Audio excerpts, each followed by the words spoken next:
bango basangana ki wap basangana ki na niveau ya gouvernement. Kabila le quoi azali mobali azaki na droit 65%, IDPS Félix Tshisekedi azaki na droit 35%. Ba ministre ya IDPS ti lelo ba ministre ya gouvernement. Ce qui veut dire que la coalition continue. Mais M. Félix Tshisekedi azali IDPS azali ko sala ndenge na uti ko yebisa yo. Moi soyo ala ko yebisa na batu qui a boyani na mobali mais ba kena na état civil te ben na tripete pour na ko annuler acte ya mariage. Ba na bilo mi balé sangisa ba bilo mi balé. Pacte o ba signa na Kabila IDP Félix Tshisekedi na Kabila. O ba benga ka Félix Tshisekedi benga ka deal. Ba dali pe na eloko ya mi balé. Accord ya coalition ou sinon accord pacte ya gouvernance o Nemi Wilanya na Kabunde basinyaka eloko bazo présenter bino ezali o esalamaka entre Nemi Wilanya na Kabunda siko bazo bundande sikawana mais pacte basignaka entre Félix Tshisekedi na Kabila ti siko ezana mise en mal parce que tout le ballon maman ngai tu as na 3 régimes matrimonial na au état Mambaliba 3 régimes communauté de biens réduit aux acquis na séparation des biens c'est ça oui. Siko pour boka taliba la bien pour parce que basa qui régime nini. Parce que, que mais est-ce que le régime il faut d'abord acte de mariage wana o bango ba signaka pour attention qui kabuna na Nemi ba kabwani et la qualité que coalition na bango ba ça qui pacte à Kabila na Félix Tshisekedi. Qu'est-ce que Félix Tshisekedi a donné à Kabila et qu'est-ce que Kabila a donné à Félix? Parce que oh Kabila pesi Félix bisotoyebi. Mais oh Félix a pesi Kabila tisko batbaluka ba baba éviter. Et le woni Félix a pesi Kabila. Kabila comme ça Félix Tshisekedi président. Kabila a pesi Félix Tshisekedi 23 postes ministériels. Kabila a pesi bango ba mandataire public. Parce que oh bango ba pesi ces années. Il faut boyer bandez. Moi ce que boyebi pacte ba signaka entre Félix Tshisekedi na Kabila te. Boza la précédé parce que le moment ba semblait qu'on négliger. Kabila peut aussi sacrifier Mabunda. Ah bon? Kabila peut aussi sacrifier Lunkamba. Kabila peut aussi sacrifier Tambo Mwamba. Et la question que ceux qui Félix Tshisekedi a eu majorité à l'Assemblée nationale, de la question que Kabila va bébane. Kabila est capable de sacrifier. Combien de postes Kabila a payé ça? Est-ce que vous voyez que tant que dans la Saint-Titi, Kabila avait attiré 15% à pouvoir?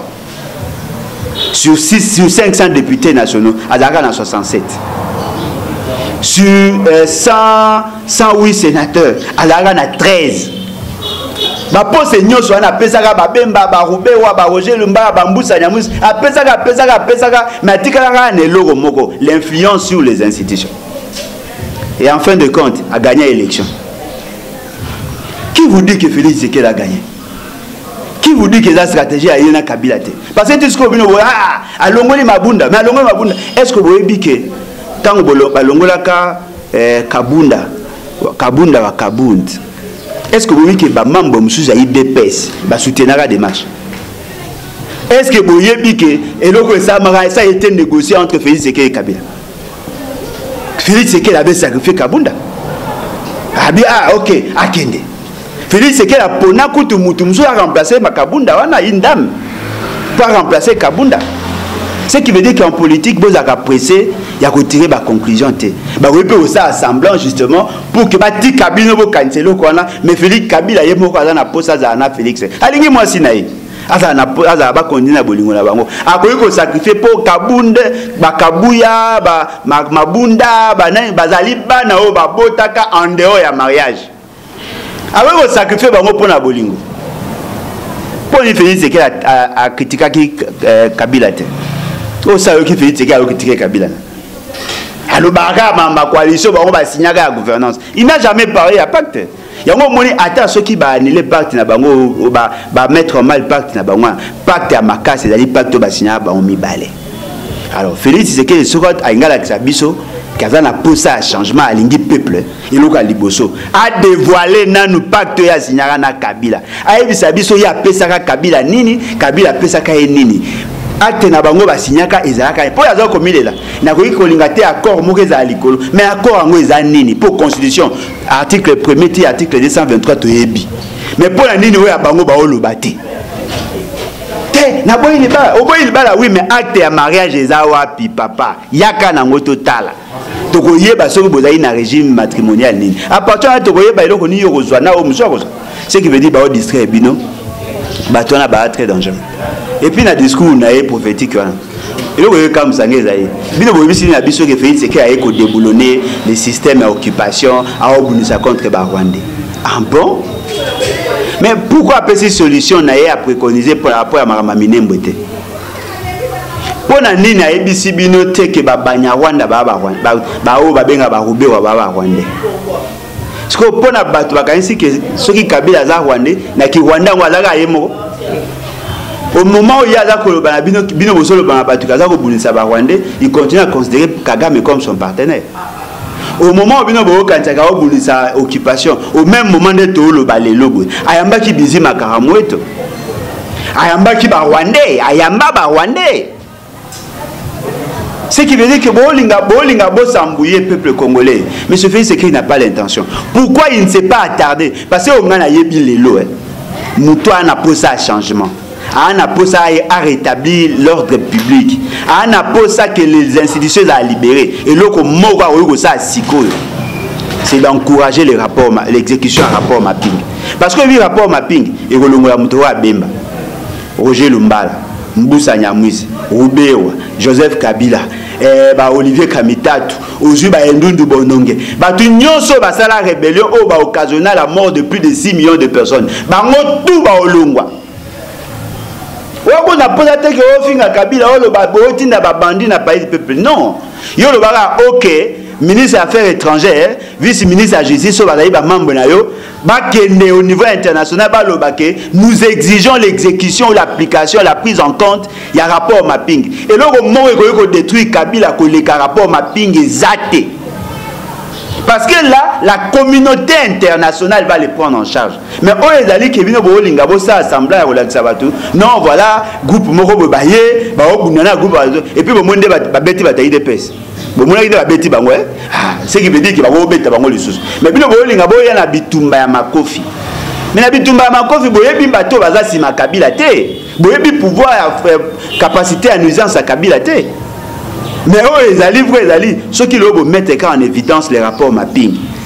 Toute la charpente et le système Kabila, le régime Kabila va s'écrouler. Parce que tout va prendre un rapport mapping.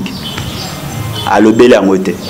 Makama Minembo, Nayoki Bino, vous avez insisté sur le ministère de la décentralisation, tout le ministère de la décentralisation, tout annexé à Angola, le ministère intérieur. Monsieur, ça, ce n'est pas une innovation.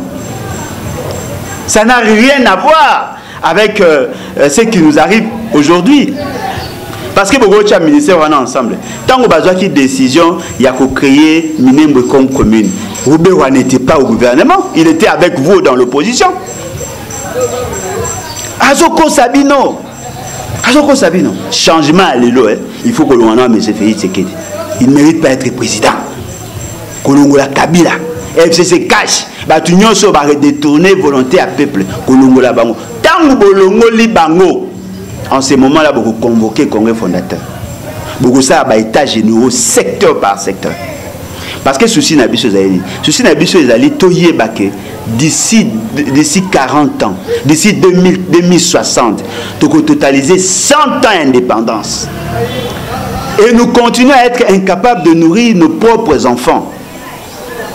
Mais bisous tout n'a pas ça que les changements. Les changements qu'il y a à caresser Félix Tshisekedi dans sens à poil. Il suffit seulement de voir ce que lui-même préconise. Son programme, son discours programme était creux. Agencement à idée, tout ça, il y a trop de politiques contradictoires et au finish, il n'y aura rien. N'espérez pas, ne comptez pas sur Félix Tshisekedi.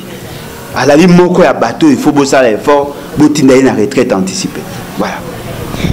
wana asili ko basu mokonzi mboka asili ko basu kino a réunion déjà par moyen surtout soit la précaution pour nous dissoudre le parlement mais ça dissoudre on a noté en attendant qu'il y ait comme sous et ça les tout le monde peut les sous déjà 50 quelques signatures et pas bas sénateur qu'on a habité au urbanisme pour la pétition il y a bureau à Tambomamba au moins qui discours mais maintenant encore la pétition ou bien dernier maman Nangaï et donc tu dois insister toujours l'obéla sur les symptômes les conséquences les causes il a lu le virus et Kotawana. Les députés provinciaux, qui kabilocratiquement élu. Les députés provinciaux, nommé, élire entre guillemets, sénateur. Les sénateurs, élire Tambo Mwamba. Nous sommes c'est par la volonté à Kabila. Félix Tshisekedi, volonté à Kabila.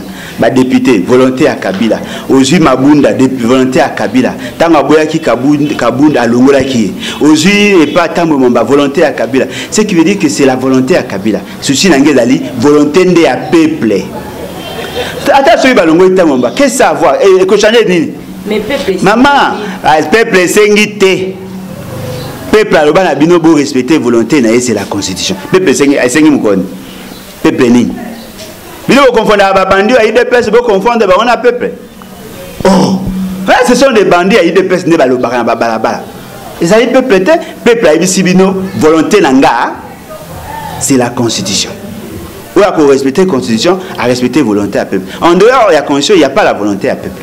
Voilà. Déclaration, il y a FCC, Balobi, Natina discours, il y a chef de l'État, Balobi, qui non, ce sont de. Comment on appelle ça? Excusez.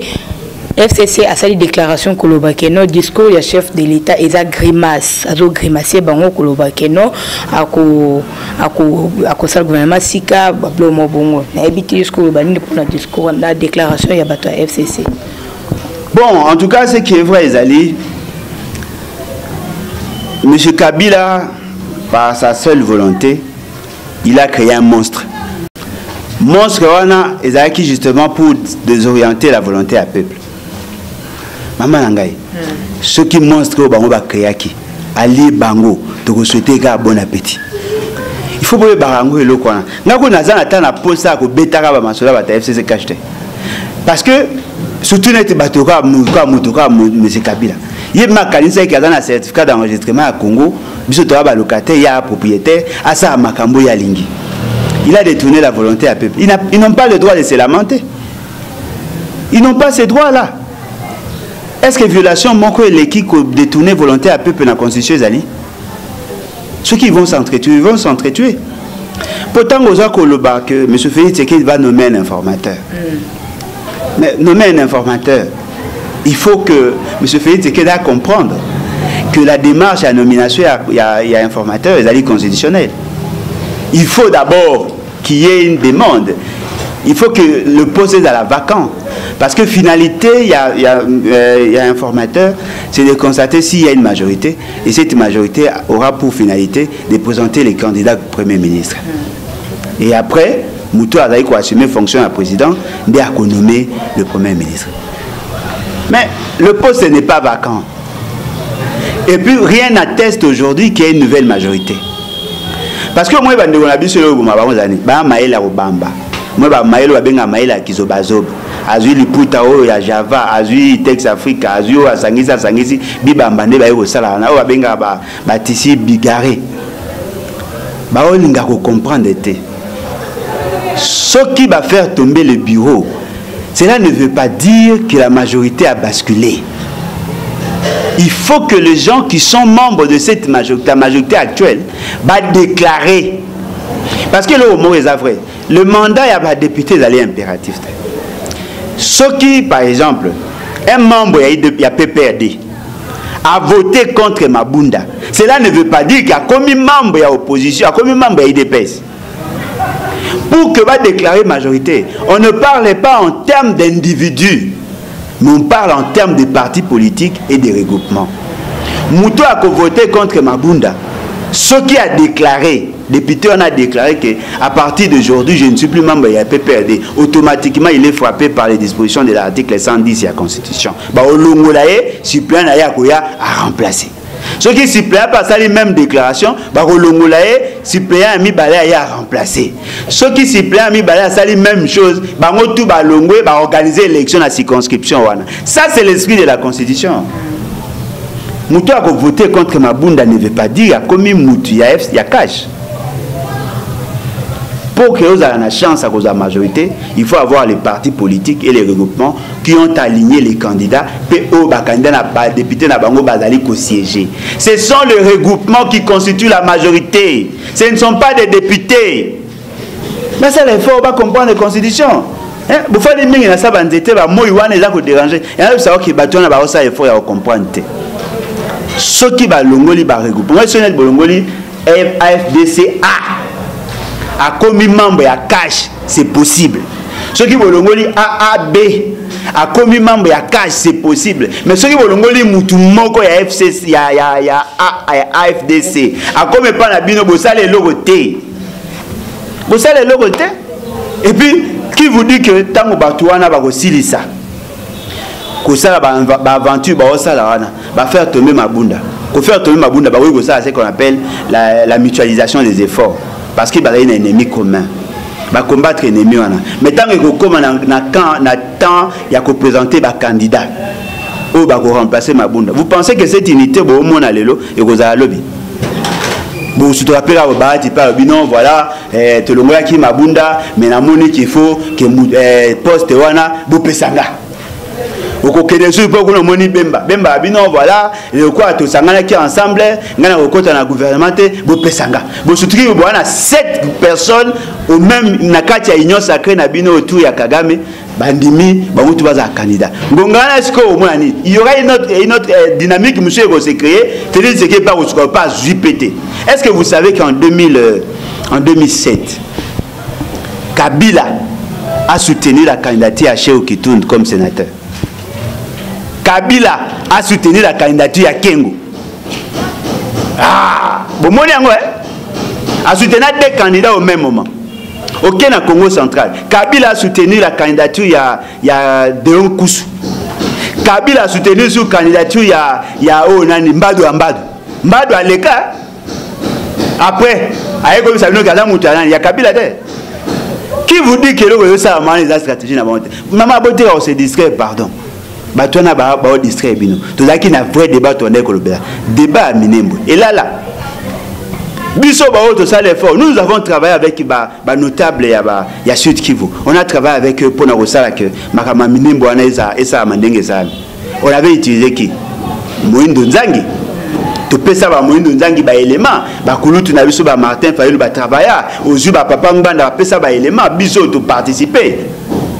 Mais quand il a fait, après na sur Zakini, yaka.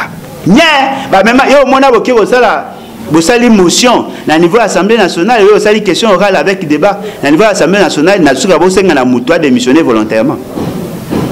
De son est là à l'école biso esprit le lorsque commune a sali sur contre Mabunda. Aza wapi lelo na Félix Tshisekedi na groupe na bango bizema karamuwe to aza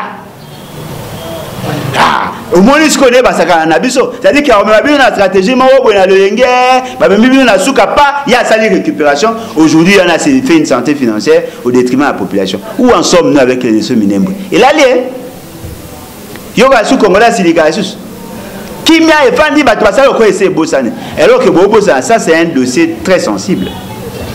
Parce que même à niveau international, tout ça quoi apprendre. Il y a des structures qui agir, moi ça mis poto, il y a des jeunes Congolais, tout ça, bah démontrer noir sur blanc qu'il y a des cartes qui ont été falsifiées. Bah si bah ethnie, il y a tout na carte, na ba out, na carte tu vois là. Alors que c'était un faux. Carte géographique. Non, carte il y a ba ethnie. Ah, ça va changer qui ango. Heureusement que les jeunes là, ça qui, moi force, va changer, va pression, va retirer, car tu vois. Ce qui veut dire quoi? Nous sommes en face des gens qui nous connaissent et qui ont une forte capacité de nuisance.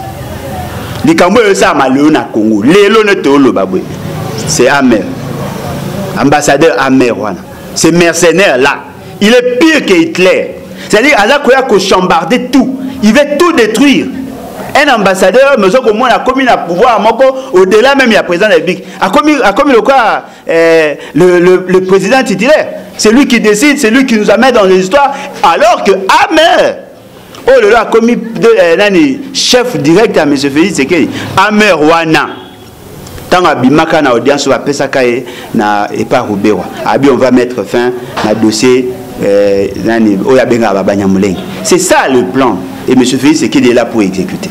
Et nous disons, le Congolais, arrêtez, vous détournez de l'essentiel. L'essentiel, c'est de mettre fin à l'occupation. L'essentiel, c'est de reconfigurer l'État. La refondation de l'État, aujourd'hui, c'est un impératif. Nous devons arriver, il y a que ça un nouveau paradigme. Nous devons arriver, il y a qu'à créer de l'espoir dans la jeunesse congolaise. Nous devons arriver, il y a qu'à booster cette jeunesse, afin que la jeunesse congolaise soit capable, il y a qu'à transformer les structures, soit capable, il y a qu'à ça que l'objet soit la meilleure. Parce que nous avons beaucoup de crises. La crise, la guerre de l'eau, avec les réfugiés climatiques. Aujourd'hui, la situation, il y a besoin de maintenir le 2 345 409 km². Il faut voir les défis à développement. Tout l'ingate na biso ba vivre dans la même condition. Parce que biso peut-être na Kinshasa tout le monde a vie est bien, mais aller dans nos provinces il n'y a rien. Alors, tout est capable aujourd'hui de financer notre propre économie. Madame, nangi to insister le quoi parce que mingi baza ko linga kolobela on mingi te. La plupart ya ba banque. Baza na ba capital social et là qu'on vacille entre 50 millions à 500 millions de dollars. Mais bah épargne, bah dépôt, ça va dans les 2 milliards, 5 milliards de dollars. Ce qui veut dire que le banque Bazakoya, ils ont des banques, oh Bazako profiter na ba dépôt. Ce sont les dépôts, bah bon auto déposer na ba banque ne ça ba banquier. Et ces banquiers sont très malins. Et là on est bah ça là. Bah créer bah entreprise entreprise satellite. Au lieu que va payer ça biso ba congolais ba crédit. Ba payer ça ba entreprise na bango satellite. Ba wo ko payer ça mutu entreprise moko 500 millions de dollars, 50 millions de dollars, 100 millions de dollars. Maintenant ce que ça dit, ba récupérer mbo na biso, ba pesi ba étranger, ba ndeko na bango siko ba koti dans tous les secteurs, ba za ko dominer biso alors que mbongo ba za ko exploiter wana. Et aba mbongo na biso to déposer na ba banque. Mais est-ce que le Congolais a le courage de créer des banques? Non. Alors que biso, tu as dit qu'il y a des Congolais qui sont intelligents. Il y a un professeur d'université à Londres, un correspondant en nous, professeur Jean Léon, à Londres. Ce professeur, il a réfléchi sur la situation. Il a l'intention de créer une banque congolaise avec la diaspora. Il va créer Copesi. Il a lu coopérative Moroya Congolais pour organiser l'épargne pour créer une banque. Bon, on a posé ça par exemple il y a 10 millions de dollars pour lancer Banque Nabino. Prenons un exemple, il y a 100 millions de dollars. Ceux qui ont 1 million de personnes, 100 millions, 100 dollars, 1 million de personnes, 100 dollars, vous avez 100 millions de dollars. Vous pouvez créer une banque. Voilà l'idée à encourager. Et la diaspora basée belé. On a plus de 7 millions de diaspora en dehors du Congo. Ce que les gars mbongo ba congolais, ba tchaka na ba western, ba tchaka na ba manigram, ba tchaka na ba ria. Ce qui te dit que à partir d'aujourd'hui, on a besoin de passer sous par Bassikou. Nous créons notre propre banque, nous créons notre service courrier, tout ça les système de service à transfert. Congolais consommer Congolais. Et nous avons 1 million de Congolais, 100 dollars, 100 dollars, 100 dollars et action. On a combien? On peut créer notre propre banque. Les Congolais n'y ont pas de Libanda à Congo. Na posa kozonga mais ba kozonga na ba condition était oza ko imaginer ndenge tozali le loboy tozali na ba congolais pelé bazala ba âge à ba retraite muso akoma ki poto na âge à 45 ans a bundi pendant 10 ans pour mikanda 55 ans a travaillé pendant 10 ans à l'âge qu'on obligé à reluga son mandat quoi ça c'est-à-dire que toute sa vie il n'a fait que travailler pour l'homme blanc. Mais ce qui le est commis à niveau que tu vas commis capable, il y a qu'à créer les entreprises, qu'à créer banque na bango. Pour ça c'est que makambo etambula ndenge et sengele tambula. On peut créer nos banques. Dans ces moments-là, l'économie n'a pas occupée par les Congolais. Pourquoi devons-nous avoir des Libanais comme ça? On n'est pas des xénophobes. Mais la charité bien ordonnée commence par soi-même. Il faut que le Congolais batte tellement. Et bateau tellement sur le plan économique. Il faut occuper l'espace. Il faut faire l'effort. Créer une banque. Créer une banque. Créer un système à routine à partir de créer l'économie. On va créer nos propres entreprises. Parce que ces Libanais là, le jour où on va récupérer le capital, c'est fini. On va négocier des impôts et taxes avec nos dirigeants. On est à foutre à 100 000 $. Alors on fout à 10 000 $ et côté la banque, à 10 000 $ à Kaboui na Bakondi et le Congo a perdu, a occasionné, manque à gagner à 89 000 $. Des gens peuvent investir dans l'agriculture, dans la pêche, dans l'élevage. En matière informatique. Il faut qu'on crée Babylone autour du tourisme, hôtellerie, Babylone autour de Kolikuna, Bayanangwa, Tango Bakoya. Ce qui a 1 million de Congolais à Libanda. Baye par exemple, Moutoumou a atteint à 10 000 $, 10 000 $, 10 000 $, ça nous fait 10 milliards de dollars. C'est ça, mais il faut donc créer les conditions à Malam Mouawa. Moutoumou a passé retraite, n'a pas pototé. À partir de ce que Moutoumou a dit, na tonganda kunamboka langai. Busomika ba brique adobe wana ata ba brique quit bolandi ko tonga bandako mais quand on imagine ce que chaque Congolais na ndako na village na ye ayebi que chaque samedi ou chaque fin de l'année akendaka na village na ye à partir na kolinga moi panneau solaire ezala kolinga ta moi atia ta antenne ya internet à partir de ce que ba mboka na biso ko se développer. C'est ça notre vision n'est pas d'avoir un type ba konzimo ya tchanana. Non, nous voulons que le Congolais bango moko ba opérer croissance économique individuelle na bango. En ce moment là la jeunesse aura de l'emploi. Vous pouvez vous imaginer que Moutatanga 6 classe a koufi pas salaté. A 6 classe, à pas à côté de la carte. A salaté. C'est-à-dire classe n'a rien. Mais à koufi pas sali rien. Nous voulons changer ces choses-là. Ma condition que Batouba supporter. Changement vous a passe. Vous surtout le président de la République qui m'a attribué non mais Balongoli. Kanga Moutema. Et ça la passe mais c'est ça la vérité. Il faut tout ça la nion sur tout. Même si il faut se sacrifier tout ça là, M. Félix Tshisekedi, M. Kabila, FCC cache tout, les bandes. Sans la révolution, il n'y aura rien. N'espérez même pas au dialogue, pas question. C'est quoi ça? Nous voulons les changements, vous supporter et nous vous rassurons que nous allons nous battre pour que toi atteignes l'objectif. Peut-être un informateur oyo Mokozamboka la kibiso que notre azumemela biso gouvernement sika to occupé ko s'entendre na gouvernement sika pe makambo sika na mboka pour ça ko souhaiter ndeni informateur na azala ya la muka cash topé FCC mama makamutu na lobe yo boyo ngika makambo yo ngika batayi de pesa ba oloba. Non, attendez, bon on a posé informateur. D'ailleurs tout que non dès que nous avons posé la question, nous avons dit mais tout que nous avons raisonnement à Bilou. M. Félix et M. Kabila va vivre ensemble, va travailler ensemble. Ça a un programme avec 15 piliers. Et ce programme, ça a été exécuté dans la première année, essentiellement par M. Félix Tshisekedi. À ça qui non, 7 mois sans que les autres ça. Quel est le bilan avec son fameux programme prophétique à 100 jours? Même basso de moutons et bandik aussi là. Et s'il n'a eu mais s'il n'a fini sécurité. Alors que ce boutali calendrier, ça devait se faire en 3 mois. Mais une année, 2 ans après, n'a essayé. Aujourd'hui, le programme parce qu'il y a des dépenses à 488 millions de $. Sans compter le programme qui était prévu dans le budget. Le programme n'a improvisé, il a acquis à 488 millions de $. 248 millions de $, il a acquis pour la route. 67 millions de dollars, 65 millions 600 000. Ils ont qui pour le domaine de transport ou qui va moderniser pour l'académie. Aujourd'hui, 37 millions de dollars ils ont qui pour l'éducation, la réhabilitation et la réflexion, le parachèvement et la banda. Aujourd'hui, 46 millions de dollars ils ont qui dans le domaine de la santé, 10 millions pour la ressource, 36 millions pour la réhabiliter et pour équiper les hôpitaux.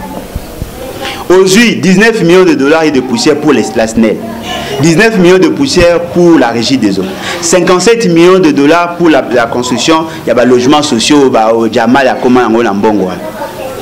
Ce qu'aujourd'hui, les dépenses, il y avait aussi un autre programme qui va checker dans le tableau synthèse. Plus de 180 millions de dollars pour la centrale électrique à base de gaz, à niveau à moindre. Vous prenez toutes ces dépenses-là, c'était déjà au-delà de 600 millions de dollars.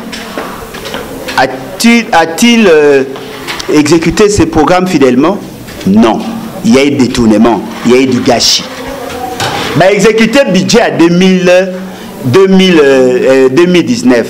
Il a été estimé à 4 milliards 600 millions, avec un déficit budgétaire estimé à 500 millions de dollars. C'est-à-dire que M. Félix Tshisekedi a géré à lui seul 4 milliards 100 millions de dollars. À ça, il y a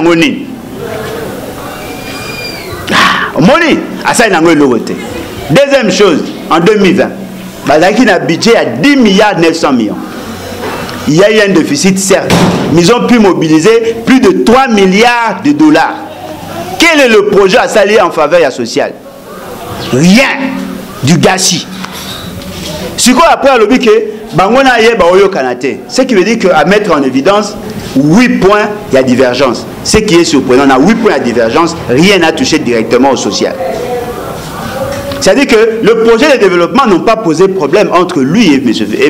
Kabila. Il peut mettre en évidence 8 points, il y a divergence. Il a parlé de la paix, de la justice, de la sécurité, de la défense. Il y a portefeuille, gestion à portefeuille, c'est-à-dire les entreprises publiques, question à territoriale, question à CNI, question à loi électorale. Il n'a jamais dit qu'il y avait un problème en termes, il y a programme, il y a gouvernance, il y a gestion, il y a projet. Mais quel est le projet exécuté aujourd'hui? Quelle est la seule réforme que M. Félix Tshisekedi a menée où il a qui touché directement la population et ça a réussi?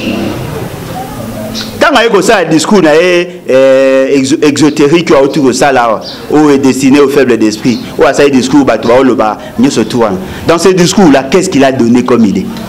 Non, on m'a dit, je dois revoir ça. On m'a dit, je dois initier tel projet. On m'a dit, non mais attendez, les politiques publiques ne se conçoivent pas comme ça, monsieur. Les politiques publiques ne se conçoivent pas comme ça. Vous avez plusieurs secteurs, il faut tenir compte de secteur. Et dans chaque secteur, il faut qu'il y ait une planification. D'abord, vous ciblez les objectifs. Botali va responsable, Botali les actions à mener, Botali durée, Botali coût, Botali source à financement. Il faut que ça m'abouille. Ce n'est pas en blablatant, mais ce fait qu'il n'a aucun programme. Ce qui fait que Yéna Kabila, le corps qui programme n'a pas inutile, ça posait problème. Et même après avoir présenté ce programme au niveau du gouvernement, du Parlement, de l'Assemblée nationale, M. Félix Tshisekedi a présenté un autre programme de lutte contre la pauvreté et les inégalités sociales. Ce qui veut dire quoi? M. Félix Tshisekedi ne sait pas comment on stratifie. Comment on fait l'articulation à un programme? Comment on va présenter un programme? Comment on va concevoir les politiques publiques? Alors, vous pensez que ce qu'il est là a commis à pouvoir mobimagnon sur Yemoko? Oh, vous remarquez le tribalisme romata, dictature et mata. Il n'a rien, il n'a aucune vision, il a une vision minimaliste. Il ne peut pas entrer dans le monde d'Abaïdé pour aller rechercher le paradigme qu'il faut pour résoudre le problème des Congolais. Madame, il faut être initié. On ne s'improvise pas. Il faut être initié. Dans sa université, j'ai été formé comme spécialiste en matière de planification, conception, élaboration, évaluation de projets, de programmes. Mais, tant on a créé un stage à 2 fois dans le ministère, il y a ministère, il y a comment? Ministère, il y a plan. Attendez, il y a des techniciens dans ces pays. Oh, bah, il y a comment on planifie. Est-ce que M. Félix Tshisekedi a associé dans la réflexion? Ce que tant que na basangani ba bemba kutu ba okanga eka mingi te pour rapport ma ping asangisi ba bemba ba Moïse Katumbi de ada ba dossier déjà na katanga kuna ya ba bloka pays nenga gérard mabe bosangisi ba to ba Roger Lumba ba mbusa nyamwisi ba criminel tout bosangisi bango lui il a un programme akoboya bango ba kota na programme il veut exécuter sa vision. Ce qui veut dire que la première coalition est née avec des déformations congénitales. La deuxième coalition commence déjà à naître avec les déformations congénitales. Ce qui sous-entend qu'il n'y aura pas de développement. Le développement ne se décrète pas. Le développement se planifie et le développement se vit. Il faut connaître. Personne n'a déclaré le développement dans un état et peut se développer. Non, il faut être planifié. Mais lui n'a pas de vision. Parce que Mouto a une vision à développement. Il faut qu'il a respecté la division du travail. Chaque département a son rôle. Yo là les chefs d'orchestre. Vous avez posé à la symphonie, vous avez posé à la musique à Malam. Yo yeba note ni instrument ko beta. Ne dis pas à l'autre de faire ce que toi tu veux. En ce moment là, il faut créer cacophonie. Mouto azako beta peut-être violoncelle, a na note na ya azako beta azako landela ne boyoka ki au départ. O kuna ko beta beta peut-être flûte, azana oya ye o kuna ko beta saxo, azana mouto na instrument na ya azako beta. Mais yo yebi que note na note yo et ko bimsa somoko harmonieux na oreille. Ça c'est le rôle d'un président de la République. Lui n'est pas joueur. Lui il est arbitre. Mais l'arbitre a une chabi. Ce qui veut dire que le BBC hors de Nyon s'établit. Et un truc comme ça ne peut jamais développer les pays. Tant qu'on nomme un formateur, et puis il va nommer le formateur au gouvernement. Supposons alors par malchance, M. Félix Tshisekedi est président avec autant d'insuffisance. Bonjour, M. Moïse Katumbi, premier ministre. Il y aura quoi? Rien. Il n'y aura rien. M. Moïse Katumbi n'existe pas. Lui n'a que l'argent, il n'a rien d'autre. Félix Tshisekedi avec ses insuffisances, bonjour Moïse Katumbi comme c'est premier ministre. Mais moi je suis Koufat. Moi je suis Koufat. Pour moi je suis na Jekamini, on a tourné comme on a Mumbunda, Jekamini na Ngomba. Ngomba n'est qu'un dab. Bon tu na Moïse Katumbi. Moutaboma SNCC nani. Moïse Katumbi habite. C'est un affaire, il peut nous vendre et vous voulez confier votre sort entre les mains des gens qui sont comme ça? Madame, on n'a pas besoin d'informateurs. Il faut que l'on voit M. Félix Tshisekedi, M. Kabila, FCC Cash, on va convoquer un congrès fondateur. Solution à l'Europe, ça vient d'Angoana. Qu'on pose une question à l'informateur, ça ce sont des solutions palliatives. Tant que tu as cette majorité factice T, il n'y aura pas de changement. Tant que tu as respecté soit à peuple T, il n'y aura pas de changement. Parce que il faut boyer Bango. Mouto a ponami na peuple. Pas yebi que élection, la liste sanction, à Kobanga la peuple mabé au risque de perdre des mandats futurs. Mais ce qui mouta yebi que Kabila comme ça est président, il n'y aura rien. Et puis le robot remarqué Bitumba entre Félix Tshisekedi et Kabila les alliés pour 2023. Où Azako a maîtrisé Sénina Cour constitutionnel, où Azako a maîtrisé Sénina Cour constitutionnel. Pour le reste, on a posé à 2023. Kabila aujourd'hui n'a pas des enjeux. Enjeu à Kabila les alliés, à Lingui, à la maîtrise à 2023 pour Kazonga président. Ah, Félix Tshisekedi a posé il pas ça pour Azako mon anoyo mandat à Zozongo le quoi à transition. C'est ça. Ce que bateau va posé à s'enrichir, ou à ça va dépassement à 1400%. Vous pensez qu'ils se battent pour nous? Je crois que Ngongé Komi, Congolais va prendre conscience, il faut initier la révolution. C'est un impératif. Ça devient vraiment imminent. Il faut le faire au plus vite. Au risque de Kukuta na Batu, soit comme Kolia Bana, Bango Ponanzala. Ngonga Ngo tout sauvé. Ceux qui te sala ngwata, ceux qui bosala ngwata ponangati. Ceux qui bosala ngwata pona biso batu na bon moité. Bosala ngo pour l'avenir de notre pays. Pour ce que tu continues boto panza. Ceux qui te panza te comme faible. Ceux qui comme faible te s'éliminer te bunga. Il y a des nations qui ont existé qui étaient puissantes. Aujourd'hui ces nations-là n'existent plus. Battons-nous pour l'unité. Battons-nous pour le développement. Battons-nous pour que l'État congolais est comme une grande nation au cœur de l'Afrique. Nous avons 9 pays voisins et la plupart des pays africains n'attendent que notre développement pour que Bango va espérer. Avec nos forts potentiels agricoles, on peut produire autant de tonnes de maïs. Parce que ça, les calculs grossiers. Vous se rendez compte. Avec un hectare, vous produisez 5 tonnes. 1000 hectares, vous avez 1 million d'hectares. Vous produisez 5 millions de tonnes. 5 millions de tonnes représentent 5 milliards de kilos. 5 milliards de kilos représentent 200 millions de sacs de maïs. Oh, tu as 1 million d'hectares. Tu as 80 millions d'hectares. On peut produire autant de cheptels. Tu peux produire ngombe. Tu peux produire tabac. Tu peux produire meme. Tu peux produire ngulu. Ngulu, tu as ngulu. Tu peux produire mabata. Tu peux produire lapin. Tu peux produire soso. Tu peux produire pentade.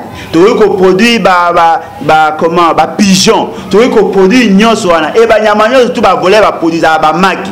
On peut inonder le marché avec les œufs. Parce que beaucoup de la recherche boromona. La pondeuse wana a produit entre 200 et 250 œufs par an. 200 à 250 œufs par an.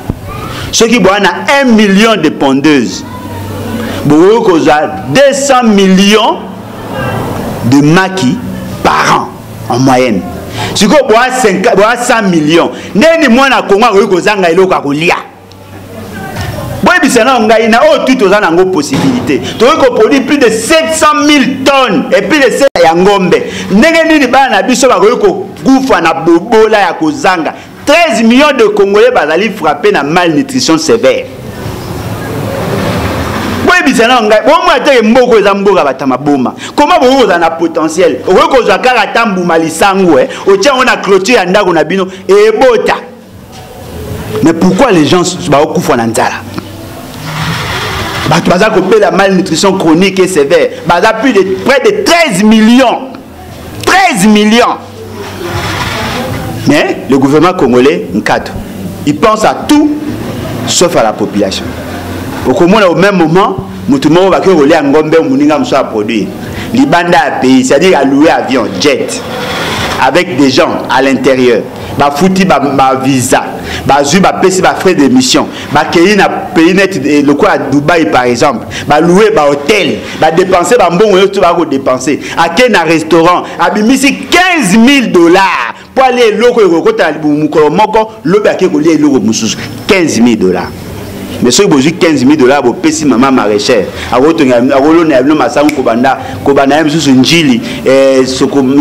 Njili quartier 1, petit quartier 7. Mais vous avez voilà le Congo. Ce qui veut dire que tout ici hors de Nyonso. Il n'y a plus de référentiel. Personne ne respecte plus rien. Et ce pays-là, vous pensez que M. Félix est capable de gérer un tel pays? En tout cas, merci Maman Nangai. Merci pour Makasi pour l'invitation. Mais je vous avez des questions. Naza disponible et disposé à tout moment. Pour toute ça émission. Et je crois que Batunyo so bakolanda émission ba osepela nango et yo ba osepela nango te bakanga mutema bakolanda ba Jean-Jacques ba comment Jean-Marc Kabunde ba o mususu nani ba Mukoko Jacques Chabani ko tumtamaele ba chaye mupanzi bakolanda ba o balanda. Mais c'est que vrai, je ne suis pas là pour caresser les gens dans le sens de poids.